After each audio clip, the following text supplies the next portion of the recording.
Hi again. So we'll start with Scotland tonight with head coach Gregor Townsend and captain Jamie Ritchie. First question, please.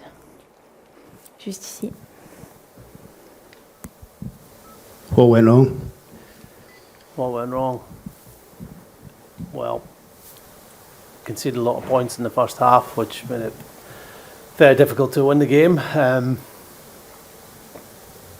think the early try wasn't really a factor, because for the next 15-20 minutes we put some good rugby together, but we didn't have any points on the board.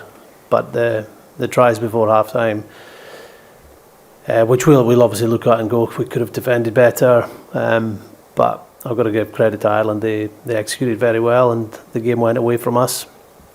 In the second half, I was really proud of the effort, the display, the intent to not let the score become a bigger one and actually come back and show who we were in attack.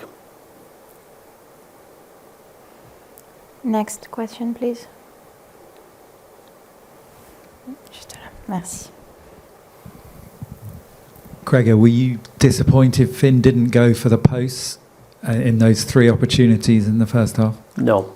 I think if you saw the scoreline, 3 points wouldn't have helped us. So we just needed to convert when we had the opportunities of line out. I think we got close to the try line a couple of occasions and we didn't turn that pressure into 5 or 7 points, and we would have needed 5 or 7 points the way Ireland were playing.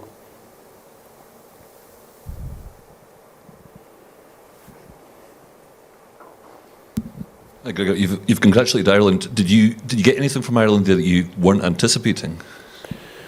No, they were just very good. I thought they defended really well. At times we were getting half breaks, making some meters, and with a lot of pressure, went through a lot of phases, and they kept their shape. And in that first quarter in particular, in the second half we did manage to get in behind their defence.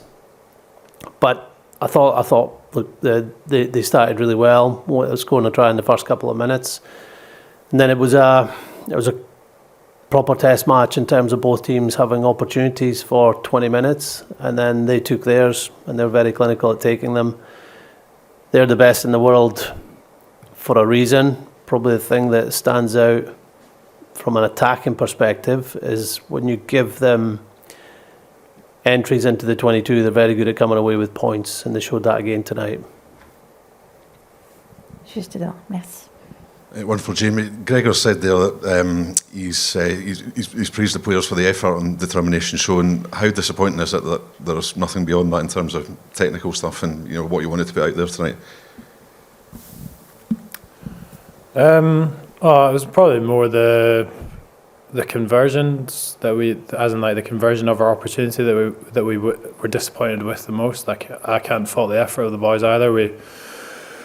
I thought we played pretty well. Like I say, we created opportunity, we just didn't take them.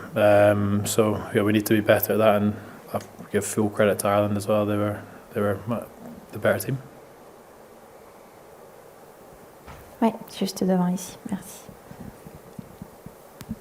Gregor, does this feel like a wake-up call about where Scottish rugby is compared to the really top teams on the big days?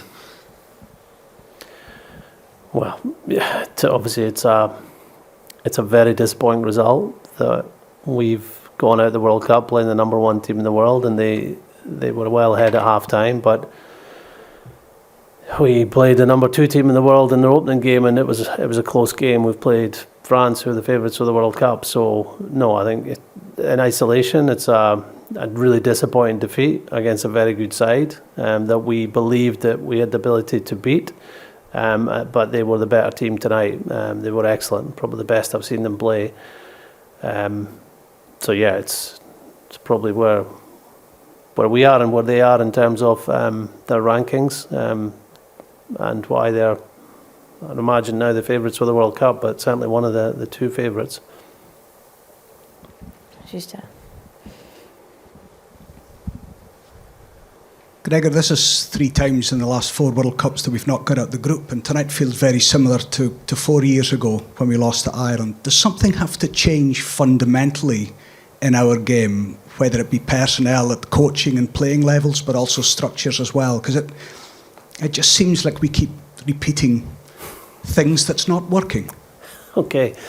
Yeah, we've gone out to the World Cup. I think you've got to look at each World Cup differently. We were drawn with the number 1 and number 2 team in the world at the start of this World Cup, and we lost to them both. We've never beaten a team ranked above us in any World Cup we've played in. So you may have to go all the way back to 1987 to ask, can we do better? And we certainly have to do better.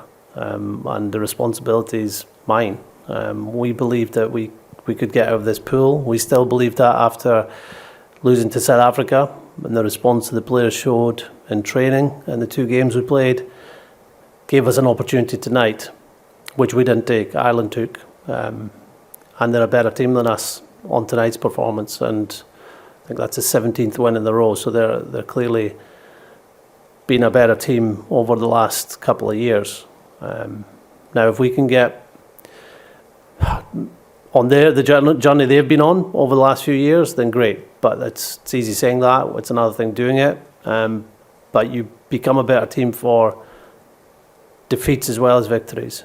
And we've got to make sure that this defeat makes us a better team for the Six Nations that come up, and also for the next World Cup. But I think the Six Nations is much more relevant than the next World Cup. Next. Wait. Hi, Gregor. You see the waves of players coming through the system in Ireland, France, or maybe other countries as well. We don't seem to be getting that in Scotland. If you're looking over the next World Cup cycle, are you really concerned, or concerned at all, that you will be losing some players in terms of retirements, but there's very little coming through? At a young level, that's right.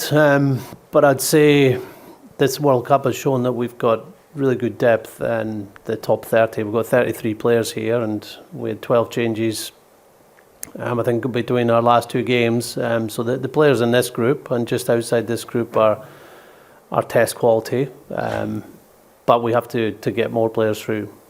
The way Irish rugby is set up, they could dominate world rugby for the next 5-10 years, because they're number 1 team in the world, and they've got a pro rugby system that is very strong, and they've got an age group system that's very strong. So that should continue for them.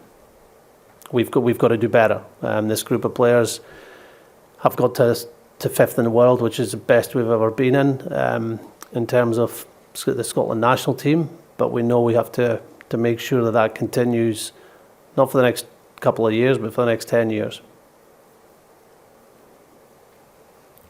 Next, please. Yes.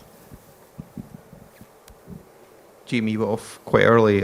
What was the injury and what happened? It happened pretty early on in the game. I just got a shoulder on shoulder and was pretty sore. Tried to play on and just felt like I wouldn't be helping the team if I continued to play on and not able to do certain things like lifting in the line and things like that. So came off. It's just a shoulder. Mic, please. Can you use the mic, please? Même personne. No, Merci. it wasn't. It's just for translation. Thank you. Okay, last 2 questions, please. Or, yeah.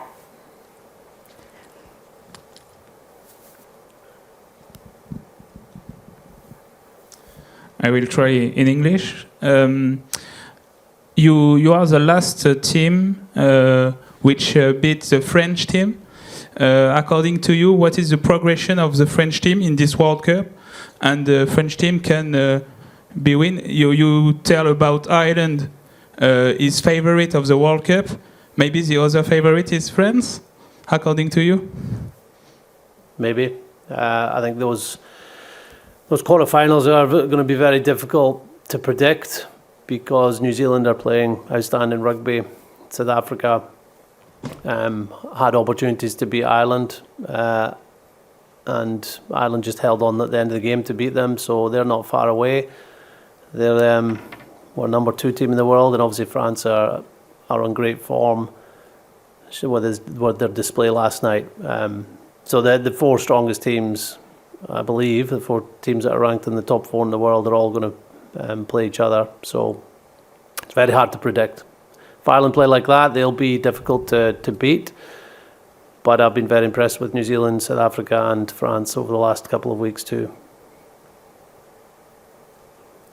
One last question.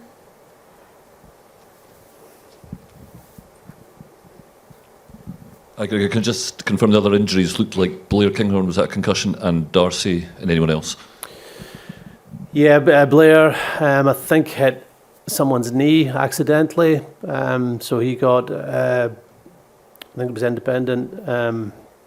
Doctor had noticed that, so he failed his HIA and still has symptoms. So it was the right thing that that was spotted and he was removed from the field.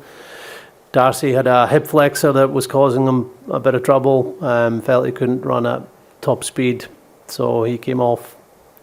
I believe everybody else is okay. Okay. Thank you very much. Thank you. Thanks.